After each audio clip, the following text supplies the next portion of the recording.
शगुन, सुहानी, तुम लोग भी शादी में जा रहे हो? चलो साथ में चलते हैं। क्या आप पागल हो गए हो? आप एक कचरा उठाने वाले की बहन हो। हम आपके साथ शादी में जाएंगे? हाँ, मेरे भैया कचरा उठाते हैं, उसमें क्या हुआ? अबे तेरा भाई हमारी सोसाइटी में घर घर जाके कचरा उठाता है। तुम लोग की औकात नहीं हमारे सामने खड़े होने की, और तू हमसे शादी में जाने का पूछ रही है? हाँ सुहानी, वो तो मेरे भैया का काम है, उसके लिए तुम हमसे इतना भेदभाव क्यों कर रही हो? हाँ तो आपको क्या लगता है अच्छे कपड़े पहन लेने से आप हमारी बराबरी कर लोगे? हम हायर क्लास सोसाइटी से बिलोंग करते हैं और आप लोअर क्लास। आप हमसे बराबरी करने का सपना भी मत देखना। तुम दोनों मुझे गलत समझ रहे हो, मेरे कहने का मतलब वो नहीं था। हम आपके बोलने का सब मतलब समझ रहे। पता नहीं आपके भैया कहाँ से कैसा कैसा कचरा उठाते हैं। कितना कमा लेते होंगे आपके भाई? 10-15 हजार रूपए। अरे इससे ज्यादा तो कोई अनपढ़ गवार कमा लेता होगा। देखो, तुम लोगों को मेरे साथ शादी में नहीं आना है तो मत आओ, लेकिन इस तरह से मेरे भाई के काम का अपमान मत करो। अरे अपमान तो उसका होता है जिसकी कोई इज्जत होती है। तुम्हारे भाई की काम की तो कोई इज्जत ही नहीं है। चल सुहानी।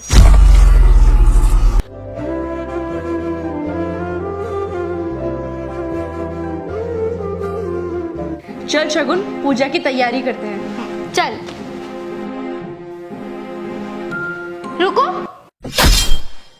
तुम दोनों यहाँ? तुम्हें यहाँ किसने बुलाया? और दीदी, कल आपकी इतनी बेइज्जती की वो कम पड़ी क्या, जो आज अपने भैया को भी साथ लेकर आ गई? आज आपके घर माता जी की पूजा है ना, तो हमें तुषार ने बुलाया दर्शन के लिए। अच्छा, तो अब दर्शन के बहाने तुम घर में घुसने लगे? तुम जैसे लोग ना सिर्फ घर के बाहर कचरा उठाते हुए ही अच्छे लगते हो। पता नहीं कैसे कपड़े पहन कर है, निकाल इसे। रेशम, मैंने तो कभी सोचा भी नहीं था हजारों घरों के कचरे हम उठाते हैं और कुछ लोग हमारे बारे में ऐसी सोच रखते हैं। क्यों? सच बोला तो कड़वा लगा क्या? ओ भैया जी, अपनी लिमिट में रहकर बात करो और सीधी तरह से यहाँ से निकल जाओ। भैया, मैं आपकी और बेइज्जती नहीं सह सकती। हम तो यहाँ पूजा के लिए आए थे, लेकिन इन लोगों ने तो हद ही कर दी। रुक जाओ। तुम लोगों की हिम्मत कैसे हुई घर आए मेहमानों को बाहर निकालने की?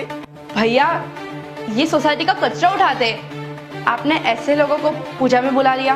भैया, not up to our level. अरे तुम दोनों को शर्म नहीं आती क्या? किसी का काम देखकर उसके साथ रिश्ता बनाते हो। मुझे अफसोस है कि तुम दोनों मेरी बहनें हो। लेकिन भैया वो... चुप करो। कोई काम छोटा या बड़ा नहीं होता। तुम इन्हें कचरा उठाने वाला कह रहे हो। अरे लेकिन गंदगी तो हम फैलाते हैं, कचरा तो हम डालते हैं या उसे साफ करते हैं ताकि हमारा घर साफ सुथरा रहे।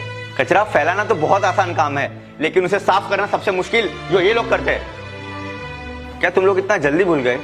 कुछ महीनों पहले जब हमारे देश में एक महामारी आई थी, तब हम लोग घर के बाहर तक नहीं निकल रहे थे। तब यही लोग थे जिन्होंने देश को साफ सुथरा रखा और हमें बीमारियों से बचाया। पिछले कई सालों से हमारे देश में स्वच्छ भारत अभियान चल रहा है और यही वो सफाई कर्मचारी है जिनके कारण हमारा देश इतना स्वच्छ हुआ है। भैया, हमसे बहुत बड़ी गलती हो गई। हमने इनकी काम की कदर नहीं की, पर आज हमें समझ आ गया है कि अगर ये है तो ही हम हैं। आज इन्हीं लोगों की वजह से हम सोसाइटी में साफ सुथरी जगह पे खेलते हैं और हमें कोई बीमारी नहीं होती। भैया, दीदी, हो सके तो प्लीज हमें माफ कर दीजिएगा। हम ऐसी गलती दोबारा कभी नहीं करेंगे। हम दोनों आपकी छोटी बहन जैसी है ना, प्लीज हमें माफ कर दो। कोई बात नहीं, तुम्हें हमारे काम की कदर हुई है, मुझे उस बात की खुशी है।